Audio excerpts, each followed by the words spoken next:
Hi, I'm James from Raven Audio. Congratulations on the purchase of your new Avian series integrated amplifier. I just happen to have one here today that's boxed up. I'm going to unbox it and I'm going to set it up. And I'd like for you to watch this video so that when yours arrives, everything goes perfectly smoothly. All right, so let's get started. So the first thing we're going to do is take a pocket knife or razor blade and just cut the tape along the edges of the box. And along this seam. And we're going to open the box up. And inside the box, when you first open it, I'm going to tilt it your way so you can see. This is the way everything should look. You'll have your power cord right here. Set it to the side. And you're going to have this piece of paper. Please read this. It's very important. Now, I'm not going to read it right now because I wrote it, so I don't need to read it. All right, get these 4 wedges to pull out. We'll throw to the side. And then you have the main amplifier box suspended.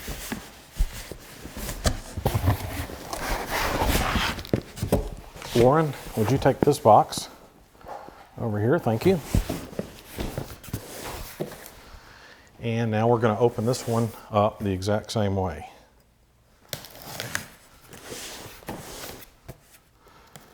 I have this pocket knife that has a curve to it. It makes it really easy, but you can use a straight razor or anything that you want. So you open this up, and when you open this box up, it'll look like this. So you have another box. This has your tubes, your power tubes, your preamp tubes, and your remote control. We'll open that in just a moment. And then the amplifier is right here. And there's a Raven bag on the amplifier. You can see the Raven logo right here. You want that Raven logo to face you. So I'm going to turn it this way.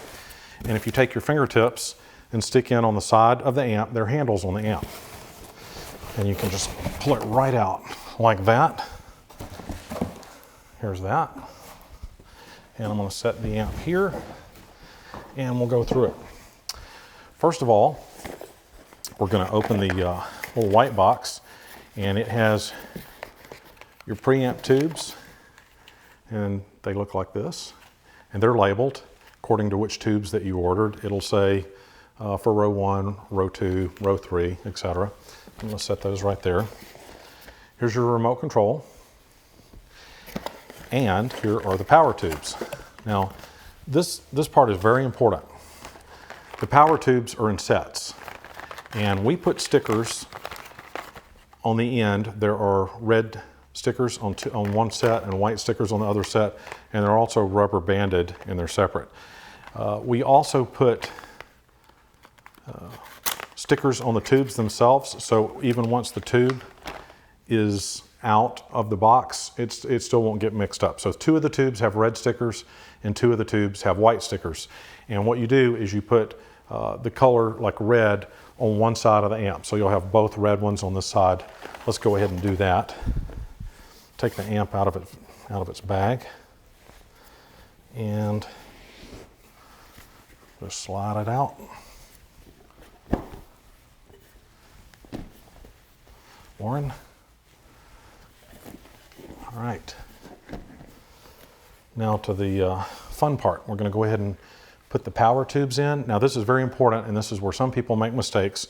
When you look at the power tube, you will notice that there's a plastic post in the center of it. That's the guide post, and if you look carefully, it has a ridge on one side of it. And if you look down into where the tubes seat, there's also a ridge. That ridge is at 12 o'clock if the amplifier is oriented like this to you. So if the volume control and the power switch is pointed to you, you look at 12 o'clock, you'll see the ridge. Now I'm going to turn it around so that you can see it better, like this. The other thing that you'll notice is the stickers and the text that is on the back of the tube also points with the ridge. So if you just set it in there and kind of turn it gently, you'll feel it fall into place. You'll also notice that the numbers on top of the tubes in most cases are parallel to this line. And so when you get it seated correctly, just push it straight down. Don't rock it. If you rock the power tubes, you can break the guide post off. So again, I'm going to just turn it around this way, and you'll feel it kind of seat in there. You'll see the numbers kind of line up, and just press it down. Now you can have your hands kind of tremble or vibrate as you push down, and that helps the tube seat.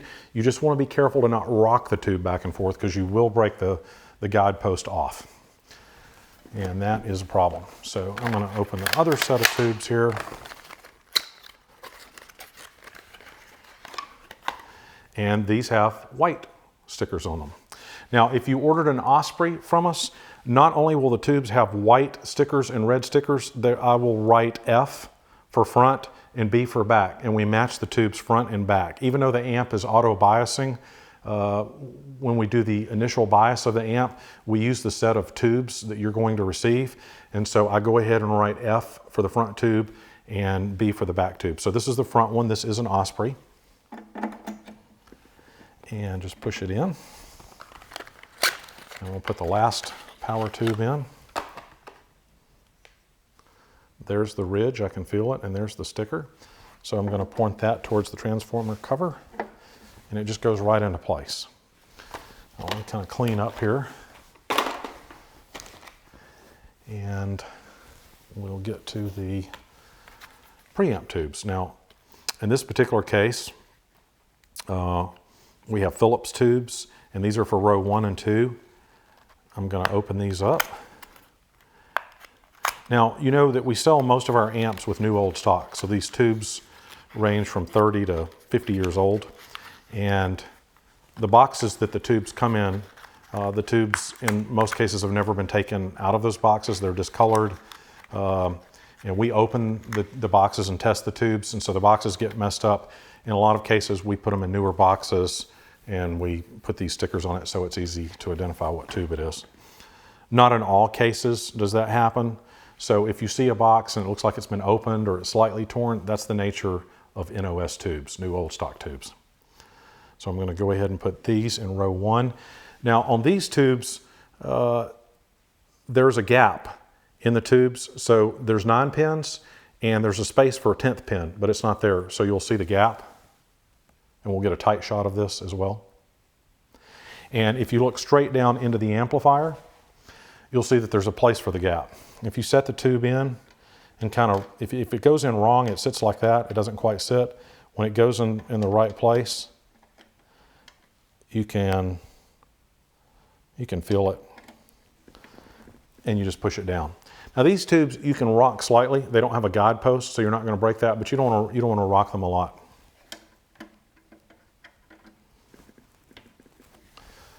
So that is row 1. We're going to move on to row 2.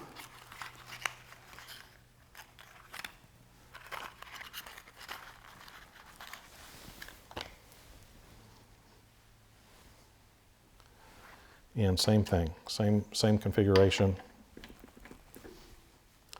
Now I do this all the time, so I've gotten used to going pretty fast with it. You don't want to do that. You want to really make sure that this gap is lined up with the gap in the tube socket. All right, so that takes care of row 1 and row 2. So again, this is row 1, row 2, row 3.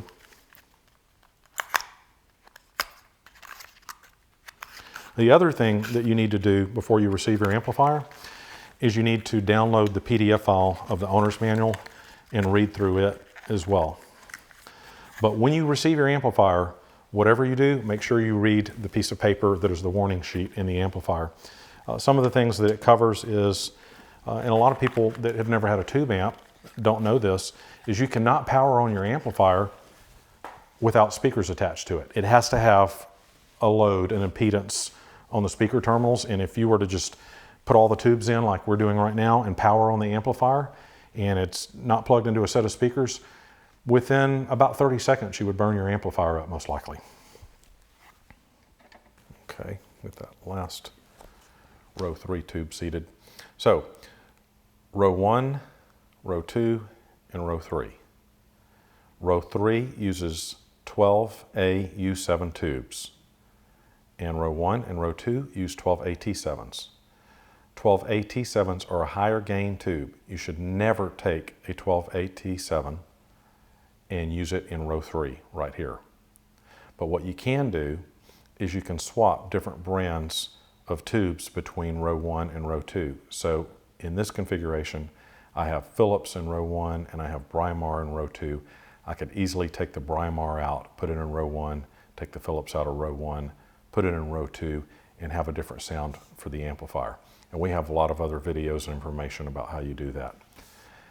Another point that I want to make again, on the power tube, this plastic centerpiece is called a guidepost. It's the one with the ridge that we spoke about just a few moments ago.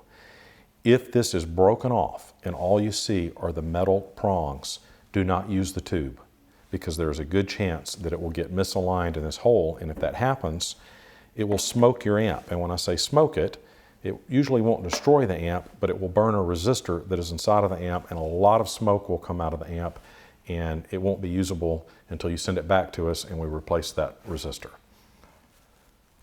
All right, so we've got all the tubes in it. I'm gonna clear a few things to the side here. And here's the power cable that comes with it. I'm gonna go ahead and open this up. These are the same power cables that we sell on our website for high-end aftermarket cables. We ship all of our products with these cables. They're really, really nice. And as most of you probably know, we have really nice speaker cables and interconnects. These are RCAs.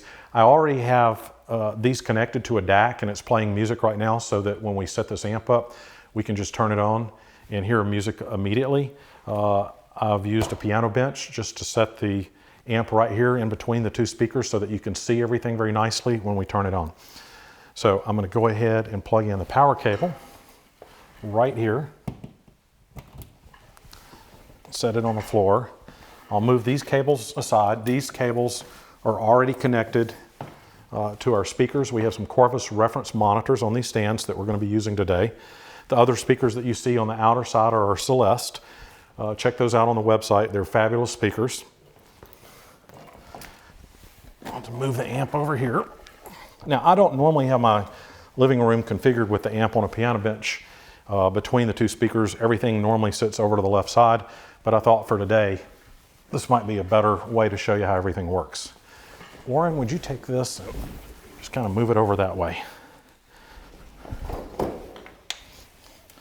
So I'm going to go ahead and plug the speaker cables in. Ours are 4 ohm speakers, so there are 4 ohm taps on the amplifier as well as 8 ohm. I'm plugging these into the 4 ohm taps.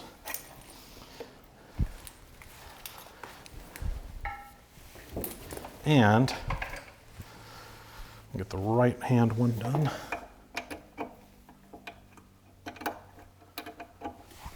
And I'll go ahead and put the RCA cables in. If you're using our RCA cables, they have barrels that compress the cable. It's very important to loosen those like that, or they won't go on the amplifier easily. Once they go on the amplifier, you can tighten them a little bit. It's not necessary to tighten them a lot, just a little bit. And I'll go ahead and plug these RCA cables into our DAC. The DAC's already powered on, and there's an Apple TV connected to it, and it's already streaming music off of our Raven playlist. So here's the power cable. Make sure that the amp is powered off, and go ahead and put it in.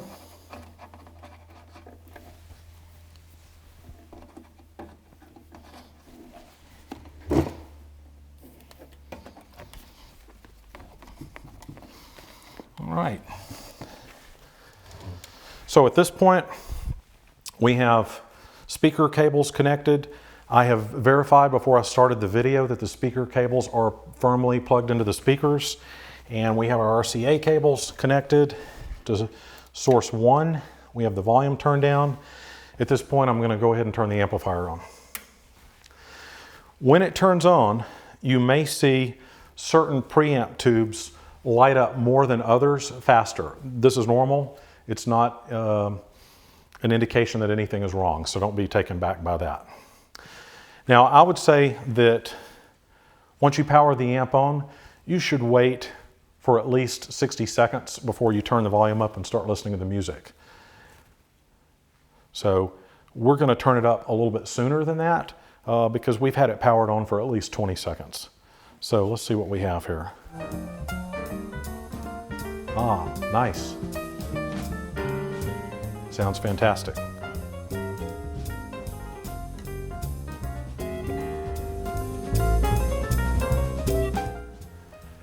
All right, thanks for joining me.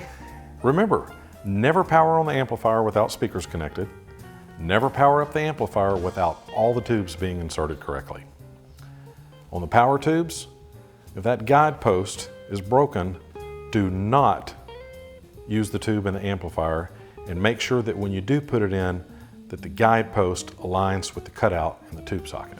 Congratulations on your new Avian series amplifier, and please call us and let us know how everything goes when you get it hooked up. I'm gonna sit back and listen to some music now.